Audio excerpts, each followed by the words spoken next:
Di setiap awal tahun ajaran, kita sering merasa lega karena berhasil merekrut guru dan staf yang berkualitas.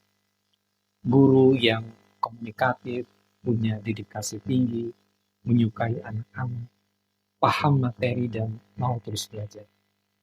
Kita merasa seolah sudah menambal kekurangan besar dalam tim pendidik. Kali ini kita punya harapan baru. Itu pikir kita. Tapi tanpa disadari, seiring waktu, semangat itu mulai memudar. Guru dan staf yang dulu aktif, kini lebih sering diam. Yang dulu banyak inisiatif, sekarang hanya bertanya, saya harus ngapain? Dan yang dulu menginspirasi murid, kini bahkan kehilangan antusiasme untuk hadir tepat waktu. Dan pelan-pelan mereka mulai menjauh, kadang dengan berpamitan baik-baik, kadang pergi dalam diam. Dan kita bertanya, apa salah kami? Padahal kalau kita jujur, mungkin jawabannya bukan pada mereka, tapi pada sistem kerja kita sendiri. Kita sering terobsesi pada kualitas SDM, tapi lupa memperhatikan kualitas lingkungan kerja yang menyelimuti mereka. Padahal sebagus apapun seorang guru atau staf, jika sistemnya melelahkan, tidak sehat, tidak mendukung, lambat laun semangatnya akan habis juga. Guru dan staf hebat tidak akan bertahan di tempat yang toksik. Dan yang disebut toksik bukan hanya secara verbal atau atasan yang suka marah-marah.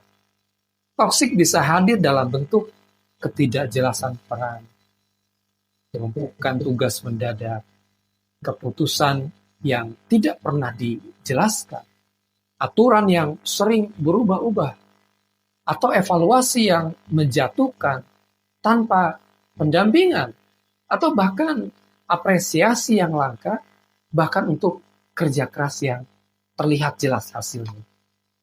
Bayangkan bagaimana rasanya jadi guru dan staf dalam sistem seperti itu. Setiap hari datang hanya untuk menyelesaikan tugas, tidak ada ruang untuk berkembang, tidak ada makna yang bisa dihayati. Lalu ketika ada masalah, guru atau staf dijadikan sasaran pertama. Diminta berubah, diminta sabar, diminta kuat. Tapi sistemnya tetap tidak berubah. Kita terlalu mudah berkata, SDM zaman sekarang cepat menyerah. Tapi jarang bertanya, apakah lembaga ini memberikan alasan untuk mereka bisa bertahan? Mereka tidak minta dipuji-puji. Mereka hanya ingin dihargai. Mereka ingin tahu bahwa suara mereka penting. Bahwa kalau mereka gagal, mereka tidak langsung dihakimi. Bahwa kalau mereka berhasil, itu tidak dianggap satu hal yang biasa. Kalau lembaga ingin mempertahankan SDM hebat, maka sistemnya harus punya karakter yang sehat.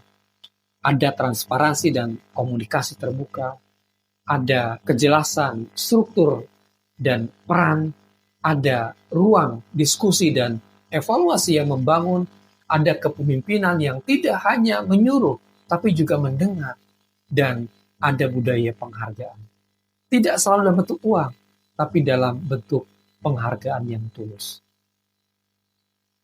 SDM hebat adalah aset yang langka, tapi mereka bisa cepat rusak jika berada di sistem yang menggerus.